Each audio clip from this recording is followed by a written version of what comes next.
Welcome to Whores Talk Horror. We're not really whores. We just like wordplay. Hello and welcome to Whores Talk Horror. I'm Sharon. I'm Melinda. And this is our 25th episode. Woo-hoo! This is so awesome. Thank you to everyone for listening and helping us get this far, because when we started this podcast, we actually had no idea where this would go. None. So thank you for everyone for listening and supporting us. And every week we grow just a little bit more. And I'm really excited that we made it to 25 episodes. I am too. Since it's the end of the year, we thought we would close out the last 2 weeks by doing a roundup of all the 2019 horror movies that we watched this year. Some are good, some are not so good, but this is going to be part 1 of 2 of our 2019 horror movie wrap up. And then at the very end, we are going to list our top 3 favorite horror movies of the year and also our bottom 3. So this is not an all-inclusive list of all the 2019 horror movies that were released, because honestly, there was probably well over 100 of those. But we did compile a list of about 50-ish movies, some that we had already seen, some that we never even heard of because they're not as well known. A lot of independent horror movies came out this year. We tried to get through as many as possible these last few weeks. I'm actually a little bit burned out from watching so many bad horror movies. I know. I was like, I think I might watch a romantic comedy tonight. No, I'm kidding. I hate romantic comedy. I can attest to this. There were nights Sharon would watch 2 or 3 horror movies after work in a night, and it was intense. Yeah. I actually had to watch A Marriage Story the other night because I was like, I need a break. Not all these movies were released in 2019 in the States. Mm-hmm. So some were released in other countries a couple years earlier, but they made it to our list because they were officially released in the US in 2019. Yes. Thank you for pointing that out. Some of these movies, we will get into more of a little bit of a deeper dive, but we will try not to give away any spoilers. Or we'll definitely give a heads up if we're going to talk about something that could potentially be spoilery. Definitely. So this is just going to be kind of, we recommend it, we don't recommend it, and yeah. And also to celebrate our 25th episode, we thought we would do this episode with a little sparkling wine. So Spencer, you want to pop that bottle? Woohoo! That was an authentic champagne pop. Although it's sparkling wine, not champagne. That was not a sound effect. That is the sound of a 2018 Trader Joe's RSVP Brut from California being poured. Because we keep it classy. $7.99 a bottle. Here at Horrors Talk Horror, we are nothing but classy. Cheers to 25 episodes. Cheers to 2020 and to what lies ahead for the podcast. And also cheers to everyone who listens to us and supports us. We Absolutely. love you. Thank you. We love you guys. Especially cheers to them. Okay. There's probably going to be a lot of belching because this is carbonated. And I do not do well with carbonated drinks. All right. So to start off, we're just going to get this movie out of the way. We've talked about it so much, so it's no surprise that it's on our list. And it's the number 1 on our list only because it was the first horror movie of 2019 that I thought of, Midsommar. Mm-hmm. We spoke a lot about it in our very first episode and in multiple episodes after that. So we're not going to talk about it a lot. Obviously, you know, if you listen to this podcast, that we love this movie. And that's all we're going to say about it now. If you want to listen to a deeper dive into this movie, then go listen to our first episode again. But I think it's safe to say 2 thumbs up from both of us on this one. For sure. Yeah. All right, Mindy, what's next on your list? The next movie we have is called Hagazussa. I hope I'm saying that right. In English, that translates to A Heathen's Curse. I actually watched this on Shudder. It's highly recommended right now on there. But this movie is beautifully shot. It's a super slow burn, no pun intended, as it touches on witchcraft. This is the tale of a lonely woman in the mountains of Germany in the 15th century. Paranoia and superstition abound. If you're not a fan of the witch, as we like to say, or the witch, as it's called, you won't like this movie. Just FYI, I'm going to get that right out there. Psychologically, it's incredibly horrifying with a somewhat lovely but sad ending. And I can't emphasize how pretty this movie is to watch. It's shot, it looks like on location in the hills of Germany. I also can't emphasize how slowly it moves. The slow burn's effective, building to an ending that was no big twist really, but that I kind of also didn't see coming, if that makes sense. But yet it had a quiet, horrifying dignity. So I dug it, but just know what you're getting into. Did you like it better than The Witch? I've been thinking about that, actually. No, I don't think so. Okay. Is I think what I've finally come to. But it's different enough because of, like, tonally, I think, than the Witch. But I think I like The Witch better. See, I'm not a big fan of The Witch, so I honestly... You should probably... stay away from this one. See, and that's a tough call because I feel like this one is... I didn't find The Witch particularly scary necessarily. I was just intrigued and they grabbed me right from the beginning. This one I'd say maybe is a little actually scarier than The Witch or creepier than The Witch. So maybe you would, like, if you're in the mood on a winter's day and you're got nothing to do... Check it out. Yeah. I think for me, the problem with The Witch was it was so hyped up. Like, everyone was like, oh my God, this movie's so great. It's so scary, blah, blah, blah. And then I watched it. I was like, okay. Like, I don't mind slow burn movies, but it was just like, it just, and there was just. So stylized. Like, I think that hit a lot of people. And I don't really like the main actress in it. What's her name? She was in Game of Thrones. I didn't know that. But yeah, I'm not like a big fan of her. So that was like another reason I didn't really care for it. I did appreciate the ending. I liked the ending of The Witch. But it just, it wasn't really my thing. Okay, well then maybe Hagazussa is for you. All right. And at least you know what you're getting into, so you can always, like I said, if there's a nice calm winter's day when you have nothing to do, maybe put it on, and then if you're like get through some of the trippy parts and you're like, you can shut it off, but at least you know what you're getting into. That's all I'm saying. All right, so the next one I have is One Cut of the Dead. This is a Japanese movie. What's the Japanese title, Sharon? Yeah. Well, I could try and pronounce it. No, I'm probably going to fuck it up. I'm just kidding. Kamera o Tero. Oh, geez. Temeru na? Wow, you went for it. Mine was way easier, Kamera probably. o Temeru na. And I probably said something super offensive in Japanese. So sorry. Out there. But so technically this movie was released in Japan back in 2017. But it did not reach the US until 2019, which is why it's included on this list. And this is the best concept for a zombie movie that I've ever seen. I literally just heard about this movie 2 weeks ago, maybe, when I was making the list, and I didn't even realize I was seeing it on Shudder and just kind of ignored it because, I don't know, it didn't, like, the cover of it didn't really, like, attract me. But you know what they say about covers and judging by them. Yeah. But anyways, this movie is so fucking original, creative, well acted. It's funny, and it's basically one of the best zombie movies I've ever seen. If you like zombie movies, this is a must-see. And the most amazing thing about this movie is the first 37 minutes of this movie is actually shot in just one fucking take. It took 2 days and only 6 takes for the cast and crew to get the perfect 37-minute wow shot. You didn't tell me about the 6 takes part. That's actually pretty incredible. It only, dude, I mean, to do that 17 minutes. That's well, a when lot. you 37 minutes. 37, yeah, sorry. The whole movie was shot in only 8 days. I'm not gonna say anything else about it because you just need to fucking watch it. Yeah, that's all I have to say. Mindy, what do you got next? The Tigers Are Not Afraid, which I watched on Shudder. I'm not going to even try and pronounce the Spanish language title.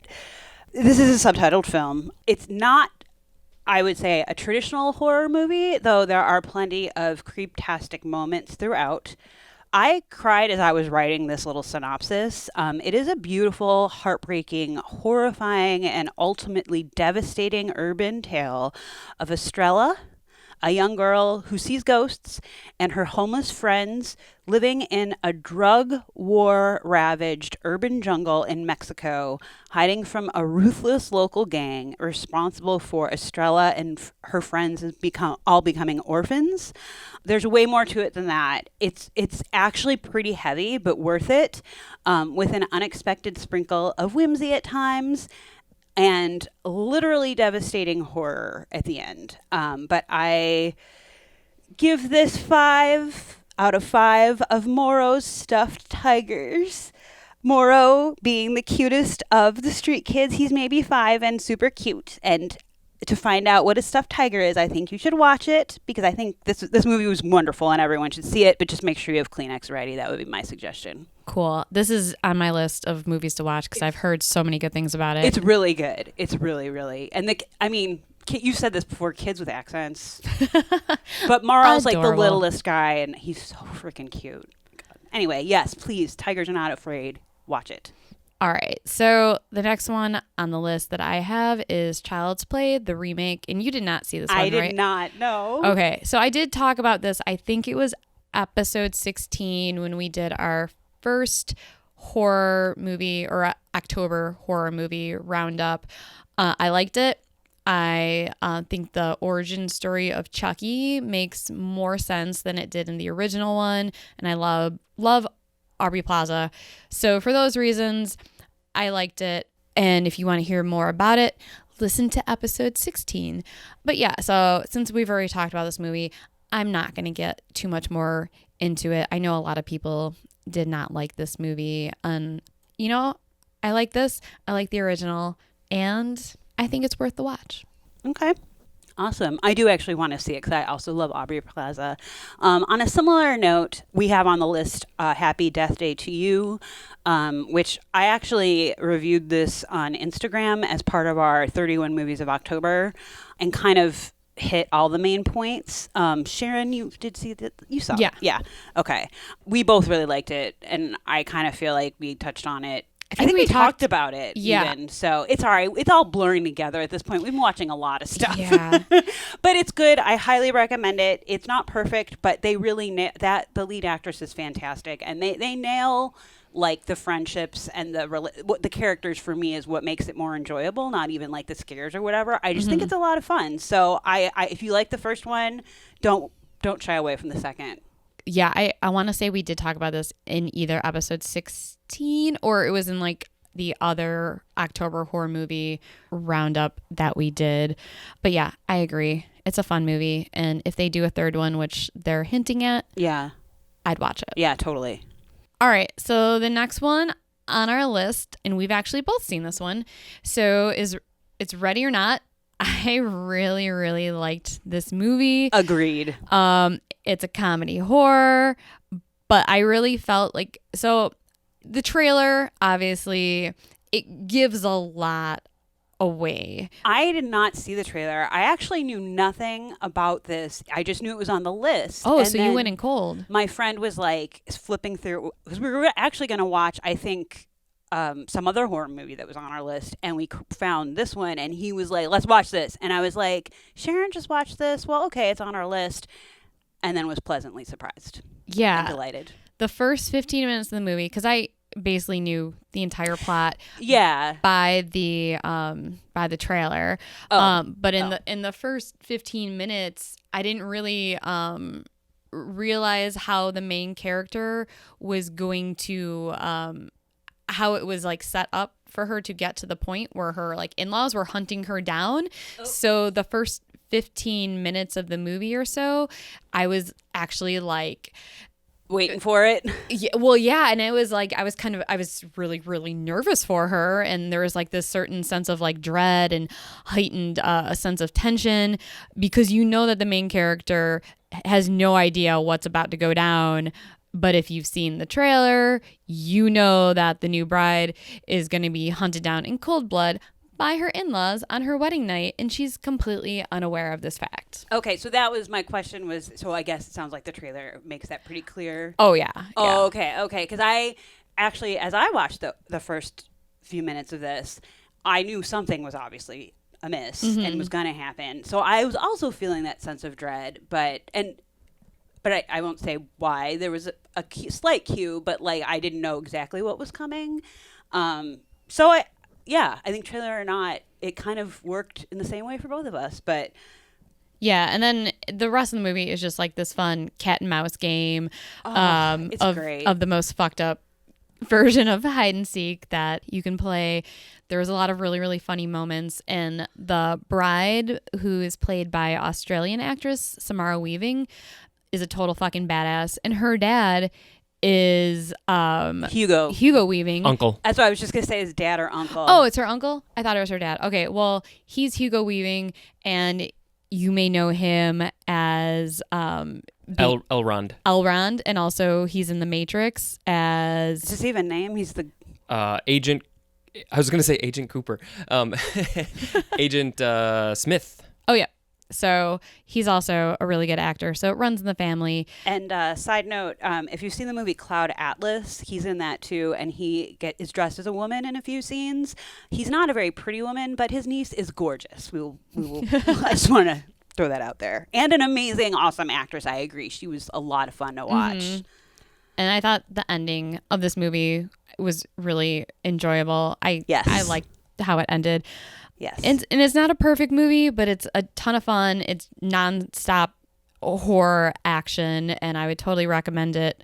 So, yeah, if you are looking for something fun and gory, check it out. All right, so what's next? Okay, so the next movie I have been actually very excited and waiting to talk about is The Nightingale, directed by Jennifer Kent, who wrote and directed The Babadook. I love Jennifer Kent. I think she's a genius. And this is her second film, so I was waiting with bated breath for this to come out in theaters. And it turns out if you have Hulu, like you pay for Hulu or whatever, it's on Hulu. So FYI, you can watch it there. That's how I watched it. I don't want to say much about this movie, obviously, and we said no spoilers, but it's set in almost the same time period as, what did we say, Hagazussa? The German movie on our list. Hold on. The Heathen's Curse, that back movie. Up. God damn, this is a long list. Scrolling. Hagazussa. Oh, there we go. Okay, I was close. If that's pronounced correctly. A Heathen's Curse. We'll go with the English translation. It's set in the same time period as that film. Thank you for pronouncing, Sharon. I'd argue maybe not for the more traditional horror fans in terms of a recommendation, because it is a horror movie, but it's not really. It's less so than The Babadook, actually. And again, like the other German movie, which Sharon would, how do we say that?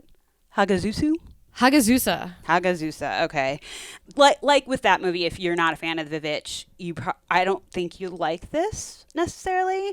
I do feel like, even though we said no spoilers or whatever, I do feel like I have to say that trigger warnings for some extreme violence and sexual assault. But Jennifer Kent is a fucking genius and manages to find beauty in all sorts of truly horrific tales, and this one is a horrific tale. For me, this only cements her as a director who knows how to manipulate her craft to emotionally entrench the audience in the feelings of the characters they're watching.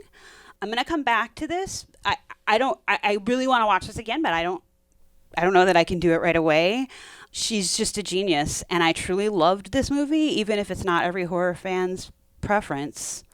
And there's so much more I want to say about it, but I don't, because I want people to see it, and I don't want to spoil anything. But she's fantastic, Jennifer Kent, and it's a beautiful but horrifying movie. All right. Yeah, that might be another one that's kind of like not going to be at the top of my list. Actually, we'll talk about it privately. Okay. All right. So the next movie that this was like one of the movies that I was most excited to watch this year is Dr. Sleep. And Mindy and I actually, she read the book. I listened to the audiobook. And so I'm just so bummed that I bailed, because it was a later show on a Sunday night, and I should have come with you guys. I know, I'm so mad. But anyway, take it away, Sharon. All right. So for those of you who do not know, Dr. Sleep takes place 30 years after the events of the Shining movie. Stephen King wrote The Shining. Stanley Kubrick made the movie. Stephen King hated that movie. Which I actually understand a lot more now after reading Dr. Sleep, but we can talk about have you that. read The Shining? Yep. Okay. So yes, we've both read The Shining, and we've both read or listened to the audiobook of Dr. Sleep. Stephen King hated Stanley Kubrick's version of The Shining because it strayed so far away from the book. The Shining was Stephen King's, he was dealing with drug abuse, alcoholism. That was his book about his personal experiences. Then he got sober, and many, many years later, someone asked him, hey, whatever happened to Danny Torrance? And he kept thinking about it. And then he wrote Dr. Sleep, which I think he wrote in, was it 2012? Spencer, check that. It came out in 2013. Okay, yeah. That's so it's close. Yeah. So this movie follows a now adult Danny Torrance, who the gist of it is he must protect a young girl who also has the Shining, Or the Shinning. as they say on The Simpsons, and he must protect her from a cult known as the True Knot, who prey on children who shine and ingest their steam, or basically their shine, to remain immortal. It does deviate a lot from the book. Lots of the main characters are absent, but I tried to watch the movie very objectively, as if I had not read the book. And I thought Mike Flanagan, who Love him. also he did the Haunting of Hill House miniseries On Netflix. And he also wrote and directed Hush. One of my, I don't like home invasion movies, and I fucking love that. I love Mike Flanagan. Yeah, he's Big really, fan. really good. And he created a really good screenplay that worked well Great. for the film, and the changes that he made a lot of sense for a film adaptation. He did a great job recreating scenes from the original movie rather than using old footage. He did an interview on Last Podcast on the Left, and he said that he worked with Stephen King on making this film and was able to convince Stephen King that despite his feelings towards the Kubrick film, that's what most people like envision and relate to when they think of The Shining. And so it would be more relatable to tie those two films together. And so King agreed reluctantly. Exactly. Yeah. The movie basically takes place from where so I should say Dr. Sleep actually is a continuation of the movie and not the book. So Gotcha. Yeah. So yeah, Stephen King was on board, and he I was gonna say he actually has like a great role in this, but I'm getting like things mixed up because I just watched it chapter 2 and Stephen King actually has like a really great role in that. But anyways, so back on track. Yeah, sorry. So Mike Flanagan, he recreating scenes from the original movie rather than using old footage.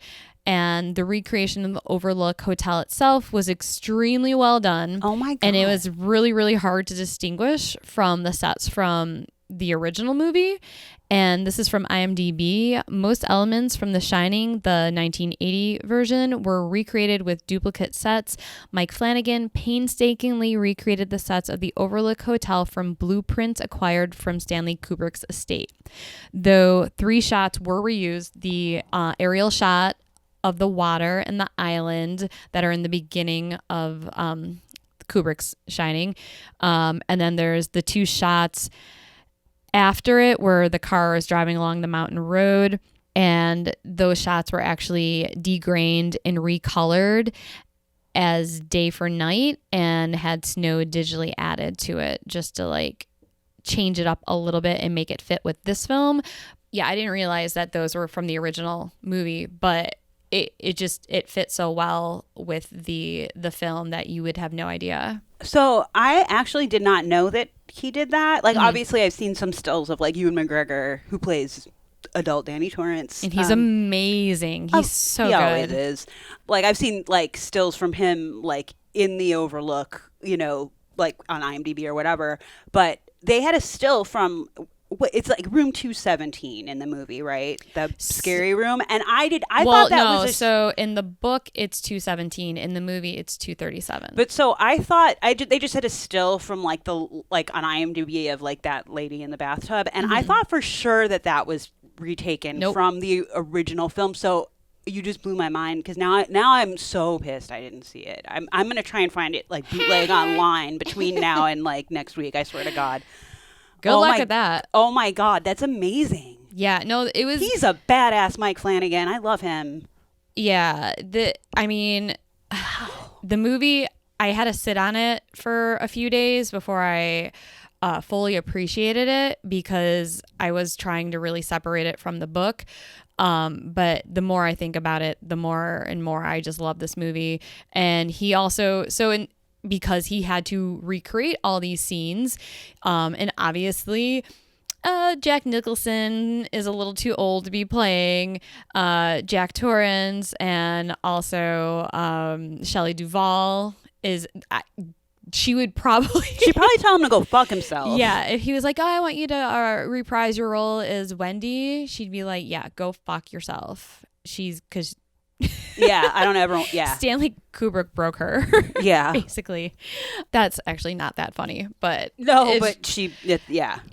Plus, they're both significantly older, so we can't do flashback scenes to exactly. like little Danny as after the events of the first film. But little Danny does have a cameo. He does. I read that part in the new movie. That's adorable. And so Jack Torrance is played by Henry Thomas, my future husband, who was the little boy from E.T. and has done many things. Cloak and Dagger. That was my favorite movie with him. Sorry. And also the person that they cast as Wendy, I thought did a really good job. So him recasting Jack and Wendy and Danny, great decisions. Awesome. There was a throwback scene towards the beginning of Doctor Sleep where Danny's interviewed for an orderly position.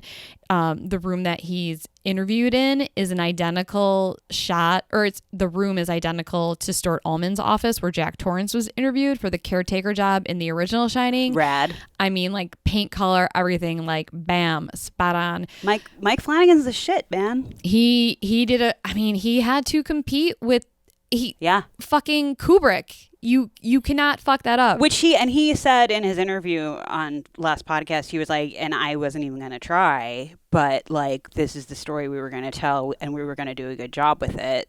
Yeah. And clearly it sounds like now I want to see it. Check out that interview if you have not done so already. It's a really, really good interview with Mike Flanagan, and he lets you in on a lot of insight into the movie. But yeah, I didn't know what to expect because movies are never usually as good as the book. Mm-hmm. And I love the book for one reason. I love the movie for other reasons. Sweet. Yeah, it's very this might be on my list of the top 3 favorites from this year, but we'll see. We have a lot of other movies to go through. All right, well, that's exciting. Thank you, Sharon. You're welcome. All right, so the next movie Mindy and I both saw, it's Velvet Buzzsaw, which is a satire set in the art world scene of LA. Everyone's super pretentious and cutthroat and looking for their next big discovery in the art world. And a struggling assistant to a bitchy gallery owner discovers a huge art collection in her upstairs neighbor's apartment after he dies.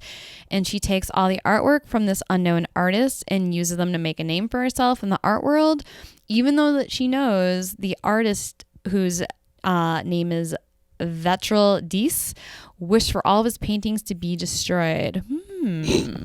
Why did he want them destroyed? Oh, that's weird. Soon the paintings, or maybe even the deceased artist himself, who, we won't.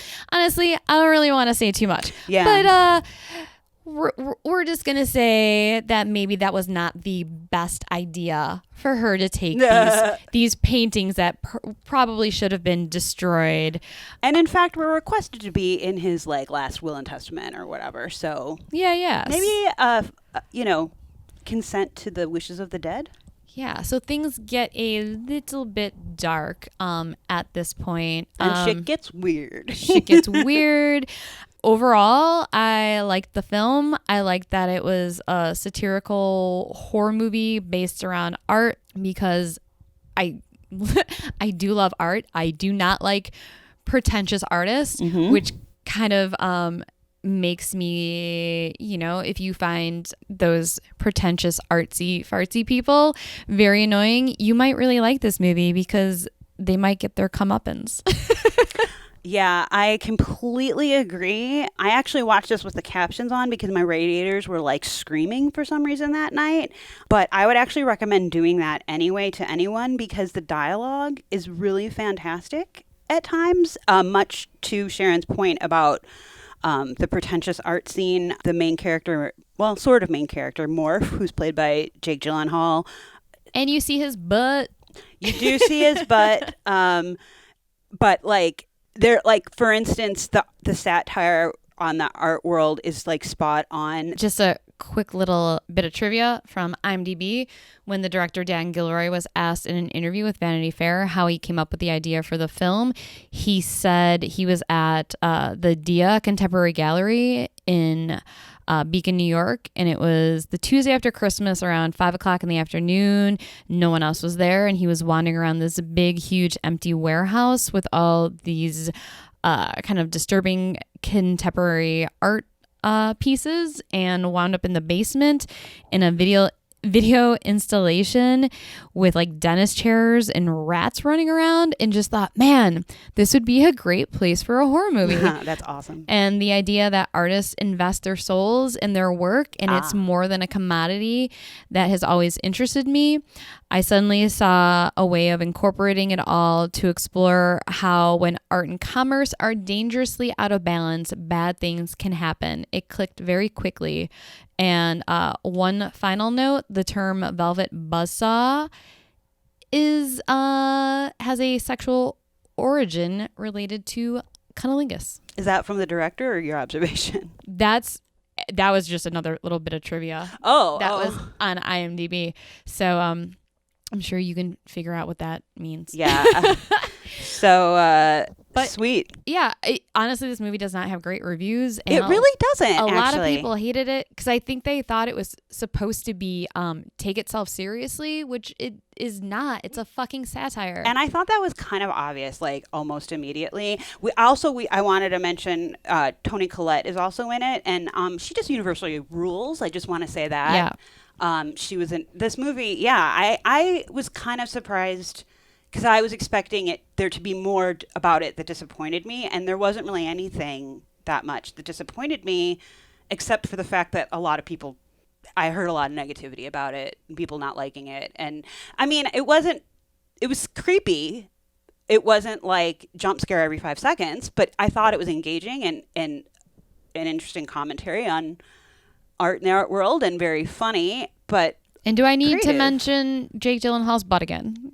Well, if that's not enough to get you to watch the movie. Yeah, he was like gratuitously not clothed, which in many scenes. I had no problem with, especially except I did think about, there was one scene where he's sitting like outside of a pool on like a beach chair or whatever. He has a laptop covering these nuts. But he's naked completely otherwise. And I was like, wow, I guess Jake doesn't want kids. Because, like, why don't put a laptop there, guys? But yeah, I don't want to say that much else about it really either. But I really liked it. Yeah, I was surprised by the negative reviews. That made me sad. We both recommend it. All right. So the next movie that I have on my list, you did not watch this, Mindy, but it's Satanic Panic. Oh, yeah. And it's a satirical horror comedy about a group of Satan worshipers who just happen to be rich white people. And an unsuspecting pizza delivery girl shows up at the doorstep of one of their mansions just as they're about to perform one of their satanic rituals. Great. And they want to use her as a virgin sacrifice. All I'm really going to say about the plot, I definitely think that there's an underlying social commentary in this film about how the richest people in the world can pretty much get away with anything they want, but the movie does not take itself seriously at all. There's a lot of gore if you're into that. Also, if you want to watch Rebecca Romaine finger bang a man's soul that looks like a giant bloody vagina, and watch two girls get slayed with a kildo, which is a killer dildo that looks like a cone-shaped drill, then this is the movie for you. God, I've been looking for exactly that viewing experience. But with that being said, it was okay. I mean, I wouldn't say it's great. It is what it is. It's just kind of a silly satirical horror comedy about rich white Satan worshipers, if that appeals to you in any way at all. Okay, so this next film, both Sharon and I watched, and I'm going to be silly, and it's called The Curse of La Llorona. Not really. It's I'm not great with Spanish, but it's La Llorona? Yeah, Llorona. I took French in high school. We'll say that sounds like kind of how they pronounce it in the film. Apologies to any Spanish speakers out there that I just butchered, but I couldn't help myself Not with the joke. butchered the Spanish speakers. Oh my God. Butchered the title of the film. I'm just going to stop talking now and let you talk about this movie, and I might chime in later. All right. So this Sorry is to everybody in the world right now. But go ahead, Sharon. What's this movie about? Tell us. Well, this is another James Wan produced film. I seriously have no idea when this guy fucking sleeps. I did not know this before I watched it, but this is part of the whole Annabelle Conjuring world. Why didn't I know that either? And, well, did you not realize that when you watched it? No.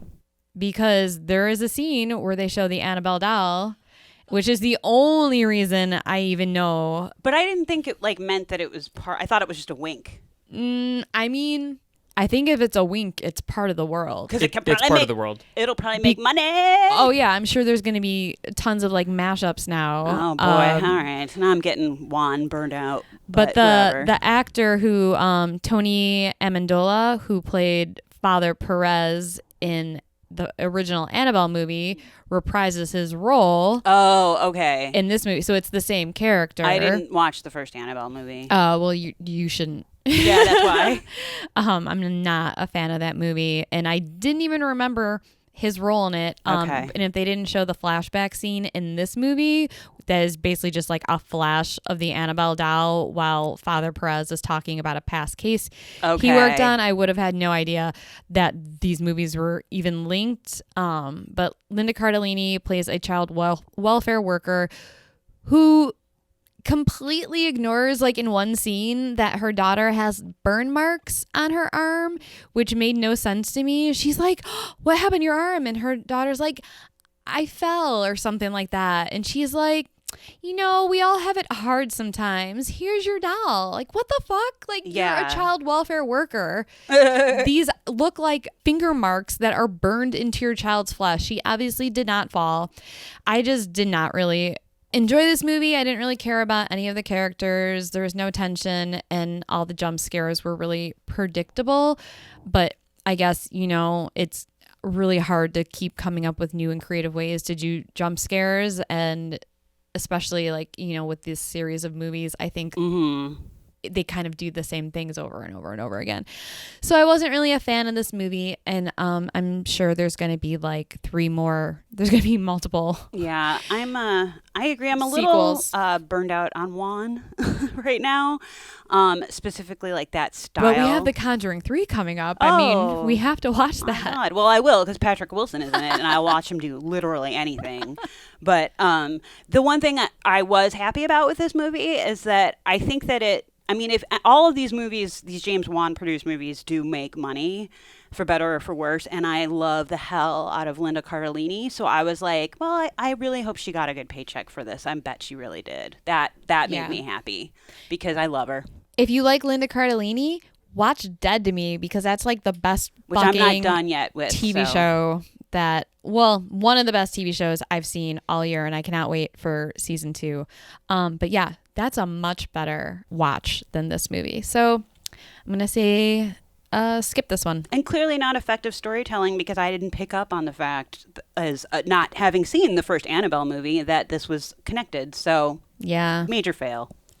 Wah, wah. Wah, wah. So the next movie that we're going to discuss, Mindy just watched. I saw this back when it came out in the theaters, so I actually don't remember it. It's not as fresh in my mind. So I'm gonna let you start talking about this, Mindy, and then I'll join in with you. We're going to be talking about Us. Okay. Oh, sorry. I think you had no idea what movie I was about to say. No, I didn't. And I We'll just start talking about it anyway. okay, so like Us, like you and me, or like no, I'm joking. I'm joking. Well, we met in the 3rd grade, and blah blah blah blah blah. The movie Us by Jordan Peele. Yes. I want to start by saying Sharon has commented a few times about, I think, some of these movies that the trailer kind of gave a lot of spoilers away, right? You know what? Let's fuck horror movie trailers. I've decided that I'm not watching them anymore. Good. That's what I was just about to say. Because they give away basically the entire plot of the movie. They give away all the jump scares. It basically ruins it for me. I'll read a description of a horror movie, but I am completely avoiding horror movie trailers from now on. Okay, that was what I was going to say, because I actually saw like the initial teaser trailer for this, and then that was it, because I was like, okay, I want to see this. I don't want to see anything else or hear anything else about it. And so since I barely saw the trailer, I only had like just the basic idea of the plot, like they look like us, oh my god. So I was pretty much a nervous wreck throughout this entire movie. I loved it. I didn't say that yet. I actually really loved this movie. Some of it is, yes, predictable to a degree, even without having seen the trailer, but none of that bothered me enough to annoy or distract from the fun I was having watching it. Admittedly, I feel like the ending was a tad heavy-handed, but overall, I thought this was a fantastic sophomore effort, or whatever the phrase is, from Jordan Peele. Yeah, I'm kind of jealous that was your experience, because I watched at least one trailer of it, and I thought it gave away a lot of the jump scares, and it really kind of ruined it for me, because I didn't really, it was creepy, but I did not find this movie scary, because I felt like I knew everything that was going to happen because of the fucking trailer. But anyways. That sucks. It was funny, the timing of my watching this was rather funny. They talk a lot in this movie about paying attention to coincidences and synchronicities, which Sharon and I do anyway, but the first 20 minutes I was watching this movie, I was kind of losing my shit. I had just watched The Hole in the Ground, which we'll talk about later. Thank you. And started noticing thematic similarities between that film and the movie Us, which I won't get into because spoilers, except to say that both have scenes that prominently feature creepy crawly as fuck spiders. So trigger warning on that, because I hate creepy crawly spiders. Well, creepy crawly in general. But also, if you've not seen either of the films and you want to, I may recommend watching them back to back, because hopefully, preferably knowing little going into it, because that's a really trippy experience when you see Us after you've seen Hole in the Ground. Interesting. That's all I'm going to say about that. Another observation was that, so the Red families, which I'm just going to leave that at that, and you'll get to see what they are when you see the movie, or if you've seen the movie, you know what they are. But I noticed that the Red families kind of make the Ju-on / like the Grudge sound. What? The John? Ju-on is it's the original Japanese version of the Grudge. Sorry, it sounded like you just said like John. My Japanese is terrible. And I'm such a sucker for like unnatural jerky movements and what I call a good scare glare. A scare glare? Like, you know, if somebody's got a creepy look on their face, or like, and it's just like them sitting there, and it's just like this creepy, scary look, like, in the miniseries, in the opening scene where they flash to Tim Curry and he's the clown with this like horrifyingly evil look on his face, like that alone kept me up. Like when we were little kids and I used to like creep towards you like all slowly. Exactly. With this deranged look on my face. Yes, exactly. And they make great use of that in this film, but they also make that, I can't do it right now, but that like weird guttural throat sound sometimes from The Grudge, which I thought was kind of cool. And lastly, I'm kind of now convinced that Lupita Nyong'o is a Cylon. Honestly, I mean, how in the frack is that woman so damn talented and amazing? I don't understand it. I really don't. And her voice as Red.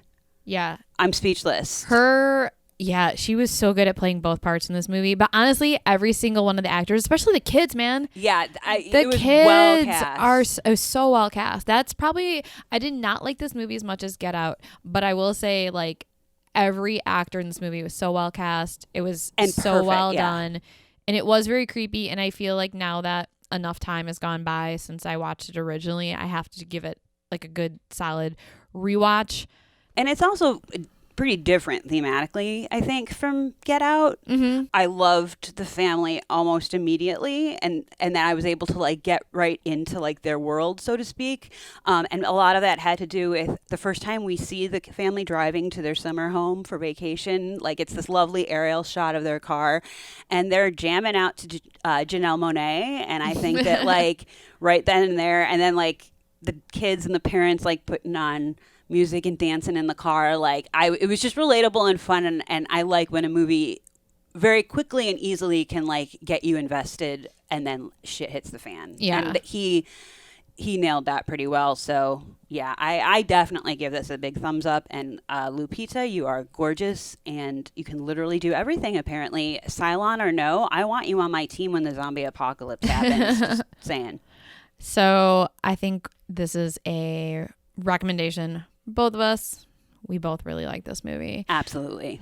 All right. So since you already mentioned it, Mindy, let's talk about The Hole in the Ground, which is a film from Ireland. It's an independent horror film, and it's probably one of the best independent horror films that I've seen in a long, long time. Yeah, definitely. It's beautifully shot. It has a slow pace, but it also builds tension. And it gives you like little horrifying moments along the way so that you don't lose interest because it is kind of a slower paced movie.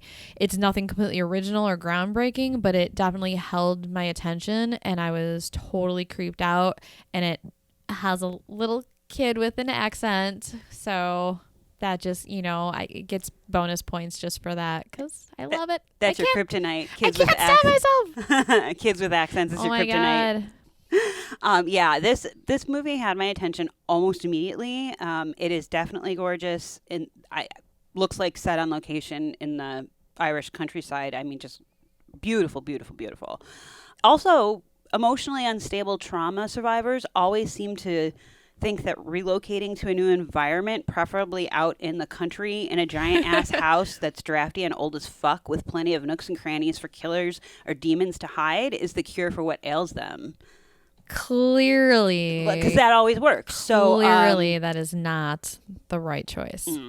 But yeah. it makes for good movies sometimes. It does. So regardless of that, the movie presents valid arguments that keep you questioning up until the very end which way it's going to go.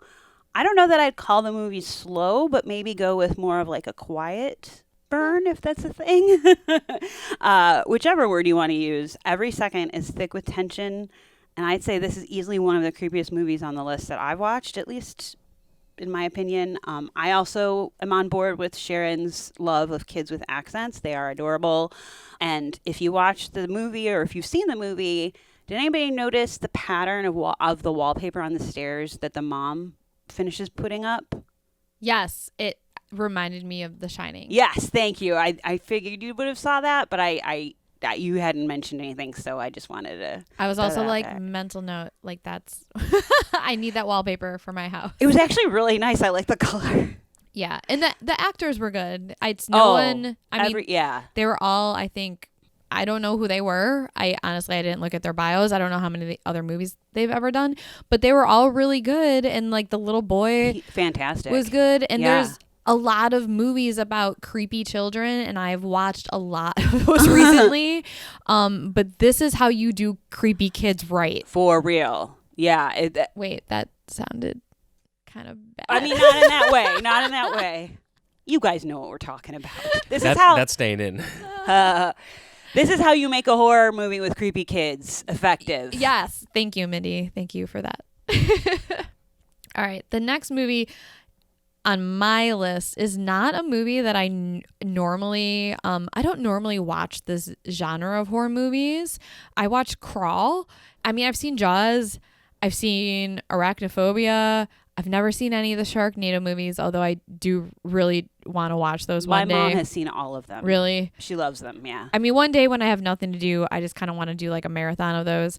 Because they'll make you laugh. My mom, that's why she watches Oh, yeah. them. I'm not expecting them to be good or scary or anything. Sharknado by Francis Ford Coppola. But Crawl, I really enjoyed it. I have not heard of this at all. I had no expectations for it, and it's kind of one of those like high budget disaster movies, but it also like preys on all of your worst fears: claustrophobia, drowning, alligators, being trapped somewhere and being unable to get out, and hurricanes. It combines all these things into one movie, and it's basically only 2 actors. It's the main girl. I don't remember her name. I've never seen her in anything else.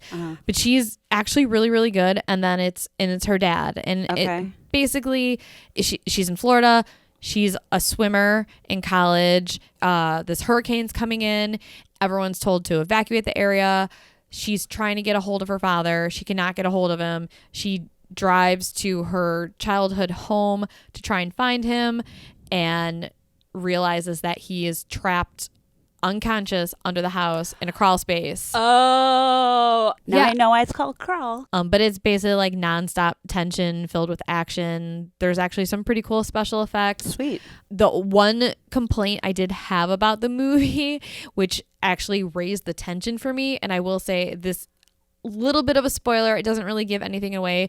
In fact, if you're an animal lover, this might actually make you want to watch the movie. The main character, she has a dog. Yeah. And the entire movie, I was like, oh my God, please don't let the dog die. Yeah. Please don't let the dog die. And that was like my worst fear of the entire movie. I was like, I don't really care about the alligators. Right. But like I don't really care if like the actors die, but like just let the dog live. Spoiler alert, the dog survives. Okay, because I have shut off movies before where I was like, I could see that like something bad was going to happen to the animal, and I was like, nope, and just shut it off. So I actually might watch this now. Yeah, I think that's a helpful spoiler. I think honestly, I thought it was really fun. I think you would probably like it. Okay, but cool. Yeah, so but I appreciate that you let me know, because then now that'll help. Yeah, knowing that the dog's any fine. Animal lover listening to this, you know what I'm talking about. It's like Paranormal Activity 2 when I was sad that the dog got hurt, but then I was like, oh, thank God, because it was like at the vet hospital recovering when all the bad stuff went down. I mean, sure. The parents got slaughtered in that movie, but like, Meh. thank God the dog was in the hospital and survived. Absolutely. All right, Mindy, what's your next watch? The next watch I have is called Nightmare Cinema. The basic synopsis from IMDb: 5 strangers converge at a haunted movie theater owned by the projectionists, and that's capitalized. The projectionists? The projectionists. Once inside, the audience members witness a series of screenings showing them their deepest fears and darkest secrets over 5 tales. It's a film anthology that definitely has a sense of humor about itself. Not only itself, but the horror genre as a whole.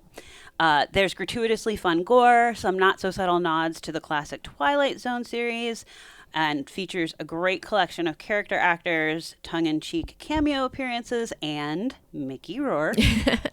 It's a little long, but it's pretty fun. So it has a few, and I honestly thought it had a few genuine scares along the way. I'm going to say come for the scary and stay for the funny.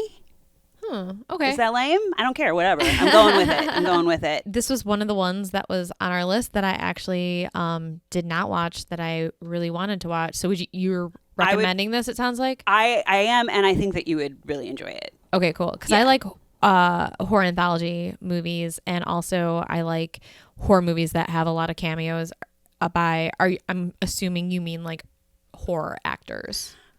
Yeah, like some I didn't know, obviously, but there's one in particular that is from something that we watched recently, and I went, oh, when I saw this person. So okay, cool. Yeah, it and a pretty funny one too. So yeah, I definitely think, I'm trying not to spoil things, but I definitely think it's a 2 slightly dead thumbs up from me. Okay. When I'm not so burnt out on horror movies, I'll give this a shot. All right. What you got, Sharon? Well, the next movie I'm going to talk about is A Girl on the Third Floor. Another movie I haven't heard about. Yeah. I kind of wish I didn't hear about this movie either. You watched it, so we didn't have to. I did. Yeah. And honestly, guys, if there's like a lot of these movies that that you have not watched yet, we definitely took some for the team here. And I would say this is one of them. So basic plot summary, a guy with a history of cheating on his wife, and he also narrowly avoids going to prison, tries to renovate a rundown mansion all on his own because him and his wife are about to become first-time parents, and he's looking forward to his new life in the burbs, which the premise of this is like, okay, I'm not really sure why this woman who is attractive and she also seems like she's basically like working and supporting both of them, why. And honestly, I'm probably getting some of these facts wrong, but it seemed like after he cheated on her and after he narrowly avoided going to prison, she decided to stay with him and have a baby. Although maybe I'm getting this a little out of order. Well, but babies always fix a problem in relationships. You know that. Oh, yeah. That's like, that's a guaranteed fix. And I mean, you know, this happens in real life. So there's whatever, that's not even like the worst of it. But so he's renovating this mansion and he starts experiencing supernatural shit because, you know, when you start like tearing up a house, you know, the ghosts be pissed. The ghosts are mad. He learns about the history of the mansion's sordid past, and without giving too much away, I will say that the history of the house does explain why there's stuff that looks exactly like cum oozing from all the walls, the shower head, and the vents.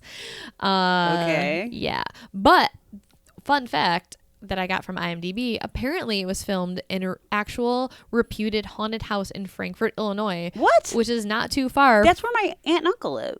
Yeah. And or by them, I should say. Yeah, it's close to where we grew up. Yeah, and for sure. I know a lot of people that live in that area. So I kind of want to find out the history of this house and maybe like drive past there. I was gonna say I'm gonna find the address. I know what I'm doing for Christmas break. Right? Yeah, you're actually gonna be out. I'm in gonna that be out area. in the suburbs. Yeah. So the main character in the movie is played by CM Punk, who I was like, that name sounds really familiar. Didn't know who it was, but he's a American mixed martial artist, comic book writer, and former professional wrestler. I'm not in that world. Well, I like comic books, but yeah, the professional wrestling mixed martial arts world, that's not my thing. You're not an expert? No, not at all. So I didn't know who he was, and he might be good at all those things, but his acting is so bad. It's really, really bad. So I would not recommend this movie if you want a good movie about a haunted house that what I actually thought this movie was going to be more like. Stir of Echoes would be my recommendation. I actually kind of thought this movie was going to be like more of like a modern twist on like that story, or not, you know what I'm saying, like a haunted house story where there's like some secret in the house that they have to like uncover to, you know, set the spirit free. Well, and Stir of Echoes actually is set in the city of Chicago, and if this is set in the suburbs, that's kind of interesting. Yeah, although they never said that this was set in Chicago. It's just that supposedly is the filming location. Yeah. Okay, scratch my last comment. Anyways, but still, yeah, I would agree. Stir of Echoes is a good one. Yeah, Stir of Echoes is really good. Anyways. So is this how many zombie thumbs do you give this one? I give this 2 thumbs down. Okay. Do not recommend. All right. So, Mindy, do you want to talk about It Chapter 2? Let's get into it. All right. Sorry, that was not intentional. But yes, let's talk about It Chapter 2. So you've read the book, right? I like a long time ago, yes. But I've read the book. Okay. I have not read the book. We've both seen the original miniseries with Tim Curry. Since I haven't read the book, I don't know if I can really give as good of a review of this movie as maybe you can. But basically my thoughts on it, the positives are the cast. The cast is amazing. The sets are very well done. My favorite scene was probably the scene with Jessica Chastain where she visits her old apartment. And This is not really giving anything away because this was in a teaser that came out. Fortunately, they did release that teaser, and it showed almost the entire scene, which kind of ruined it for me, which again, fuck teasers and trailers for horror movies. I'm not watching them anymore. Yep. I thought the movie was way too long, which I realize it's a really long book. So if you're trying to do this movie well and keep it close to the book, it's going to be fucking long. I thought there was too much CGI in the movie, and the ending of the movie just is not really satisfying to me. So I'd be really curious to see how the ending of the book compares to the ending of the movie. And a little spoiler here, if you want to fast forward through this, I'm just going to say a little bit about the ending. So maybe huge spoiler if you haven't seen this. But I just think after like 6 fucking hours of film, they basically, and here's where the spoiler comes in, defeat Pennywise by calling him fucking names. That's just so... It's so underwhelming. Well, not entirely. Well, that's not how they kill him, but they can shrink him down to size so he's defeatable. Yes. But there's I don't know. Well, I mean, the whole idea too is that he's preying off of the children, or it is preying off of the children's imaginations. So the idea is that if to them he's not scary anymore, it takes away his power. Their imaginations and fear, specifically fear. Because they talk about ghosts doing that in general anyway. But yeah. And when they start calling him names, they're not afraid anymore. Exactly. It's empowering. Squeezing the heart is really what killed him. I mean, okay. And that is essentially kind of how he died. It's a little different in the book, but I mean, essentially. Basically, it didn't do it for you? It didn't do it for me. But it's not my favorite Stephen King story, which is probably the main reason I have. Like, there's a lot of things I like about this movie, and there's a lot of scenes that I like. Mm-hmm. The ending is what ruins it for me. Mm-hmm. But, you know, it wasn't horrible. But I did decide that after finishing it chapter 2, that I do prefer Tim Curry over Bill Skarsgård as Pennywise. Mm-hmm. And my other positive thing about this movie is that there's a great cameo with Stephen King as the owner of an antique shop. And I thought that scene was actually really great. It was that was a fantastic scene for like a number of reasons. Yeah, that was really great. I would agree.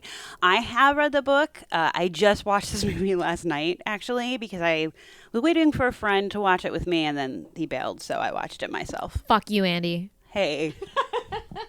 It's been a rough week leading up to Christmas here. Let's all be nice to each other. I do agree with Sharon's like initial points. The cast, set, scenery, Bev's Jessica Chastain's character, her crappy ass apartment visit.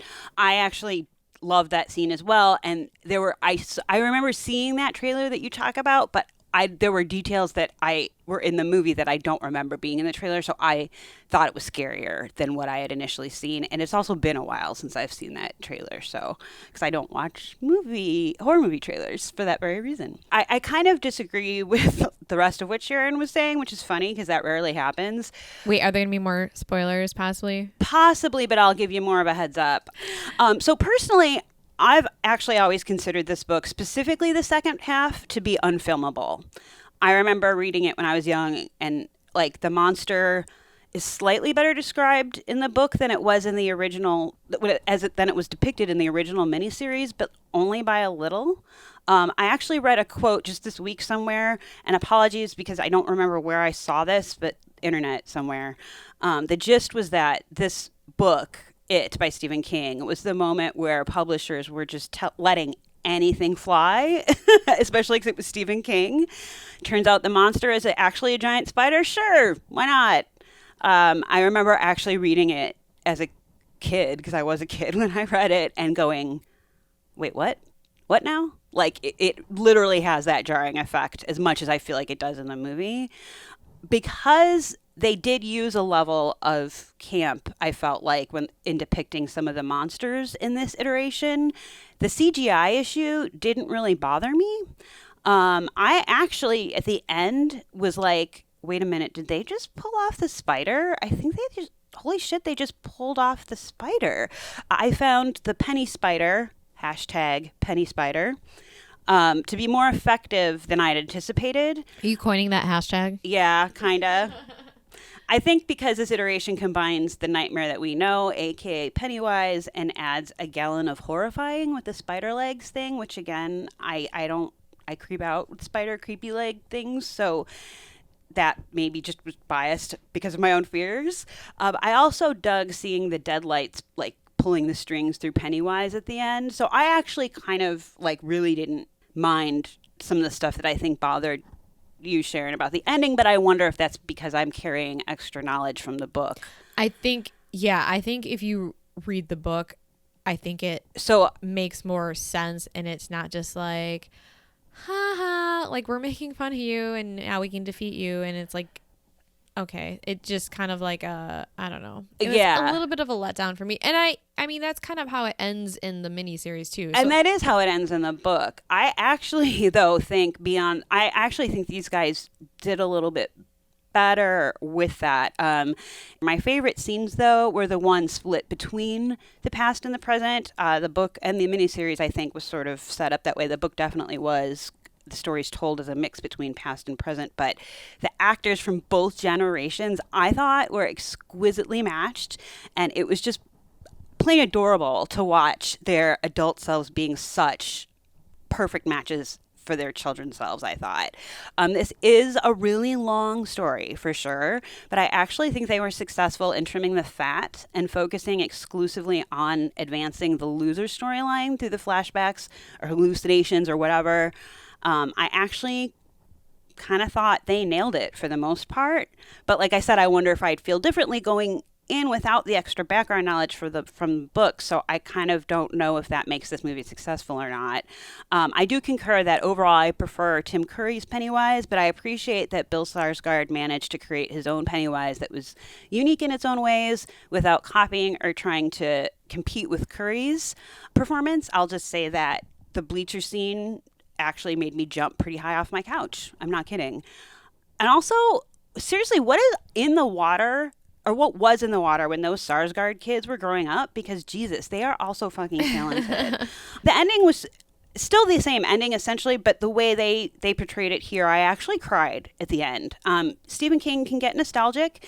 Anyone who's read The Body or watched Stand By Me knows that. And they got me in the final moments of this film. And again, speaking of King, his cameo is definitely fantastic. And while we don't get Bill Races the Devil Part 2 as we did in the miniseries, I loved that it gets a mention as Bill leaves the shop with his new/old bike. Fun fact, Bill's wife has a much larger role in the book and the original miniseries, as do a few of the other minor characters like Bev's husband, but given the time constraints, I found the choice to omit those characters from this film was a wise one. Having said that, to stay on theme here, Bill's wife in the miniseries was actually played by our gal, Olivia Hussey, aka the original Jess from Black Christmas. Overall, I would say that personally, Chapter 2 exceeded my expectations, which, to be fair, were rather low, considering I had no idea if they'd have the chops to pull off what I still consider to be this batshit grand finale ending of the book. And I kind of think that they did pull it off as much as they could, or as much as anyone could, nail a giant monster that turns into a spider that can turn into a clown and eat innocent children. Well, I'm glad that you appreciate this movie more than me. And I do like this movie more than I like the miniseries, although because I watched the miniseries as a kid, it kind of has like sentimental meaning to me. I don't feel like I have any really perspective to tell whether or not I find this movie to be a success or not, because I think my opinion was skewed. And to hear you being like, I found the ending laughable, like, I totally see your point. Like I said, the book is kind of like that, because I remember getting to the end and being like, for real? Like, because it is a giant spider, and it is like this ridiculous, crazy ending. But I kind of now wish I could come from the other perspective and watch it without having read the book. Well, now I just need to read the book. And also, since you mentioned Stand By Me, and we're talking about Stephen King movies, I would have to say Stand By Me might actually be my favorite Stephen King movie, even though it's not a horror movie. It's like by far, I mean, it's one of my favorite movies of all time anyways. So, and I always kind of forget that it's Stephen King. But god damn, that movie's so fucking good. Well, that one, and then there's a movie coming up on our list that I also by Stephen King that I would probably say one of the iterations is my favorites of his movie versions of his books. But the original. Yeah. But yeah, so let's just talk about that now. So Let's just do it. let's just get into the remake of Pet Semetary. My only question is, why did they feel the need to remake this? Yep. I never read the book. I actually started reading the book when I was a little kid.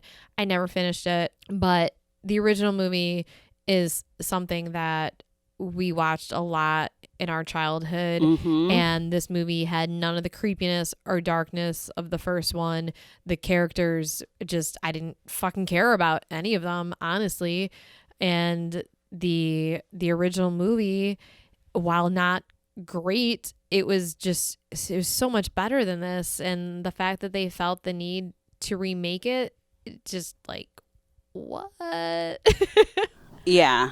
So I feel rather passionately about this this movie for a few reasons. I think we saw this together, the original.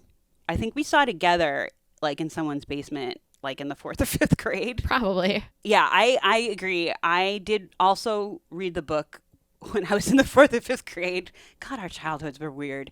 And the book is, I think, really terrifying. And I do feel that the original really captured that. My recommendation would be to stick with the original film if you want to watch a movie version. In this case, I think it's true what they say.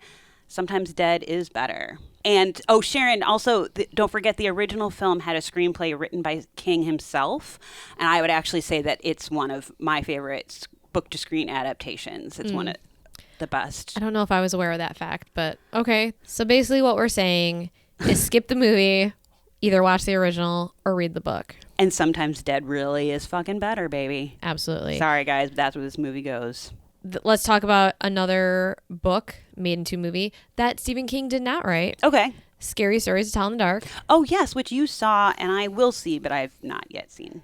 I thought it was beautifully shot. I thought the storyline connecting all the stories together was a little bit weak. And I should say that these are books that Mindy and I both read growing up and absolutely loved these books, even though I've recently read through one of them and it's not really that scary. But it was scary when I was little. Yeah, they were. I really did love the cast of the film and also the look of the film, which kind of made up for the storyline being a little silly. But the movie takes place in the 60s, and I thought they did a really good job of making the movie feel like it was set during that time period. So the sets were gorgeous, and I just love when they can, really make you feel like you're watching a movie that's like filmed during the time when it is set. Yeah. And so since we did grow up reading these books, I was really, really excited to see how they were going to link all the different stories together. I think they probably could have found a better way to do it. Okay. Interesting. But, it was fun seeing stories like The Big Toe and Harold come to life. And that's kind of what made the film for me. They even used the Hearse song, which is another story from the books, as the musical theme that plays throughout the movie. Maybe I should reread the books. Honestly, you don't need to reread the books to appreciate this movie. I think like once you start watching it, it'll all kind of come back to you. But yeah, my favorite part of the movie basically was just seeing all these characters from the books that we read come to life. And honestly, looking at the books now, the scariest thing about them is the drawings. Oh, yeah. So they did a really, really good job making those drawings in the book come to life. That's awesome. Yeah, the design I thought was really good, especially of that scarecrow character, which you see in the trailer and stuff. Yeah, but yeah, and the even just seeing it in like a still of it, I was like, damn. Yeah, that was Harold, and yeah, they did a really, really good job of that, creating that character. Also, I kind of hope that because there are at least three right? books, probably more, but I kind of hope that they do another one, but that it's not a sequel. I kind of hope they do another movie and just come up with a completely new theme to like tie all these stories together. Because I thought, like I said, that the main theme tying all the stories together was a little weak, and I think they can do a better job, but I would love to see them recreate more of these stories from our childhood. Cool. So I would totally recommend this movie. I know it didn't get great reviews, but I enjoyed it. Awesome. Well, I'm totally going to watch it. I just didn't have time. All right, so I think that's going to do it for this episode. And join us next week to hear the rest of our recommendations. Or the movies we hated. The ones we recommend you not watch. Exactly. So, yeah, tune in next week. And as always, thanks for getting creepy with us.